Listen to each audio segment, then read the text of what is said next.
At syempre meron din tayong Honda rito sa labas mga bossing na ginagawa.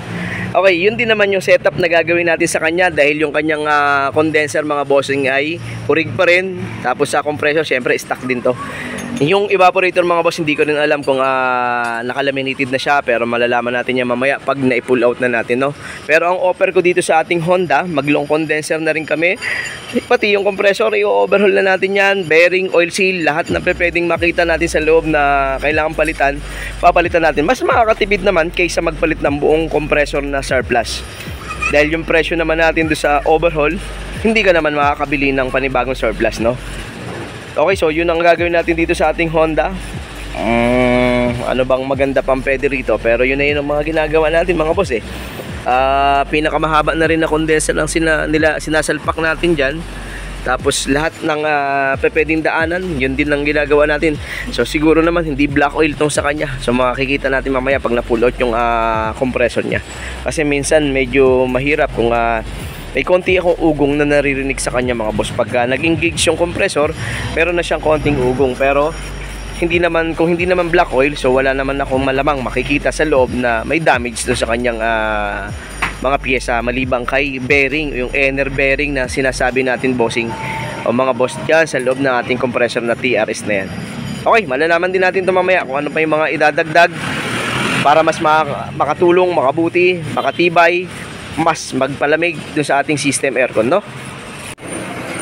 Mga bossing, ito yung compressor ng Honda natin. Okay, ito yung Honda na nandun sa atin sa labas, no? Ang maganda kaya natin talagang iniisa-isa dahil nakikita natin yung talagang sakit. Okay, itong kanyang galawin mo ito. Simula. Okay mga boss, yung ganyang galaw ng pulley, hindi dapat ganyan o hindi normal, no? So ibig sabihin may tama yung shafting niya, kaya nagkakaroon siya ng ganyang paggalaw o wiggle.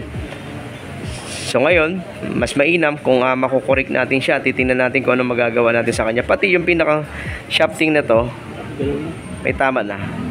Kaya pati oil seal, mga bossing, sigurado may singaw yan. So kaya nga ang offer ko talaga, i-overhaul para mapalitan ng bearing dito, pulley bearing, saka syempre yung inner bearing.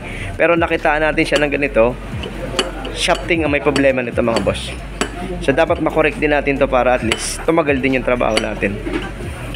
Okay, so ito yung Honda natin mga bossing kasi yung ating small body ay Denso. Ito yung TRS Sanden. Okay. Okay mga bossing, minamount na natin yung ating condenser. Yan yung setup pa rin, no? Pinakamahaba nating condenser, 2 pan. So yan pa rin yung setup na ginagawa natin. Okay mga bossing, yung compressor niya hindi natin pinaobra. Hinanapan ko na lang siya ng panibagong surplus kasi marami nating i-repair doon sa kanyang compressor. Gagastos lang ng halos parang ganun din sa buong surplus. So nag-offer na lang tayo ng buong surplus ang hanapin. Okay, so yan na, nakakabit na mga boss. Kasi sayang naman kung halimbawang i-repair tas hindi rin naman tatagal. Tsaka ang isang repair mga bossing ng shafting natin, ini-sliban niya sa machine shop or maghahanap ka ng panibagong ulo o yung shafting natin para may kabit mo, no? Pero medyo limitado yung ating mga ulo o yung ating mga shafting, kaya buo na lang second hand. So good naman yan, na testing na, napalitan na namin ng o-ring yan. Di lang tayo nakapagkuha ng medyo mas detalyadong pagbabaklas ng iba mga bossing kasi medyo busy ako. Okay, yan na yung ating Honda.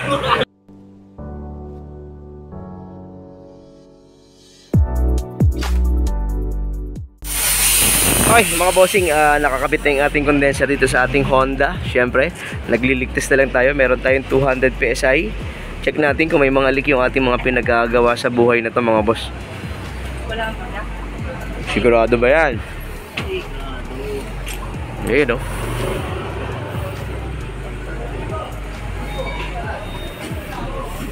Okay, ligtas na lang mga boss to. Wala na. Load na tayo ng Freon.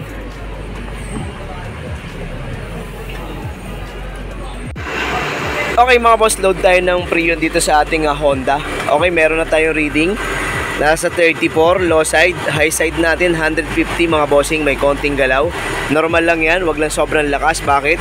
Andun nga nakalagay yung ating lagayan ng gauge sa paglabas ng ating compressor. Okay? So normal lang yan. Hindi ka mukha nung iba na talaga sobrang palag. Tapos check tayo ng reading mga bossing. Anong lamig sa loob? Check tayo ng lamig. Lamig natin mga bossing. Okay, malapit na mag 5 degrees Celsius mga bossing. Bilis mag-moist ng ating camera. Okay, so perfect. Para sa akin mga bossing, perfect dahil 5 degrees Celsius. So very good yun na lamig, no? Tapos yung reading, 150 high side. Okay, kahit nawala ng araw, mga boss, tumakip na yung araw natin kasi alas 3 na rito sa atin. So wala na tayong araw dahil tumakip na sa building. Nag-automatic pa mga bossing, nag-automatic yan. Naka-off yan ngayon. So number 2 yung hangin. Very good naman. Tingnan natin, tumaas na. Tumaas na. Yun, babalik na mga boss. Tingnan natin yung bababa ron.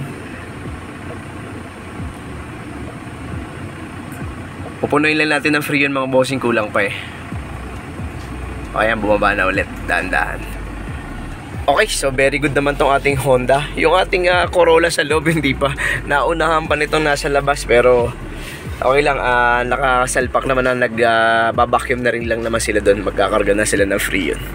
So palagay ko baka hindi na nila magamit yung dalawang electric pa na yan.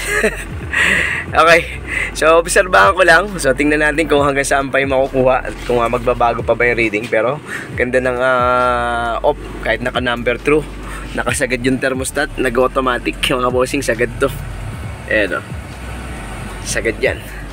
Manual na yung thermostat, no? Hindi na siya orig dito. So wala rin naman pala to, heater pala to. Pero very good mga boss, very good. Okay, so testing lang ako. Tapos tingnan natin yung final na reading natin. Okay? Mga bossing, ito na yung final nating reading. Bumaba pa siya ng 30 PSI. So mga nasa 29. High side natin tumaas konti, nag-automatic.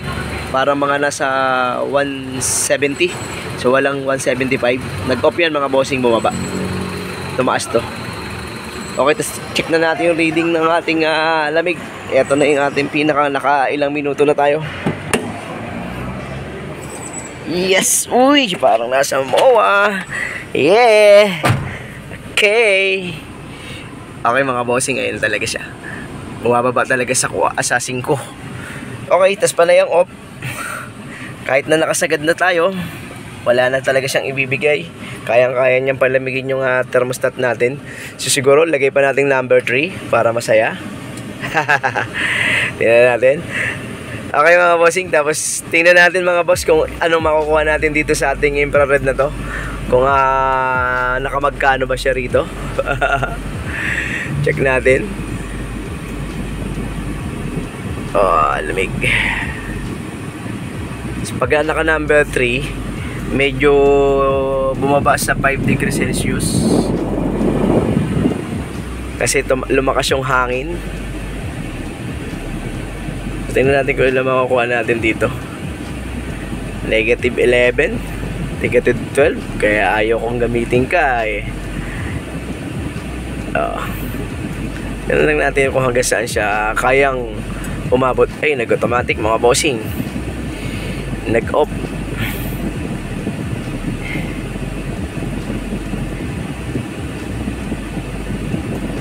Yun, bumalik. Natagalan, nag-stop sa 2. Yun, gumana na ulit. Negative 19. Kaya mas gustong-gusto natin mga bossing na makapagpababa tayo ng mga nasa Gs 8, 7 dahil yun, nag-off ulit 21. Nag-off ulit tayo mga bossing, naka-off. Nag-stack sa 6. Yun, gumalaw na, bumalik na.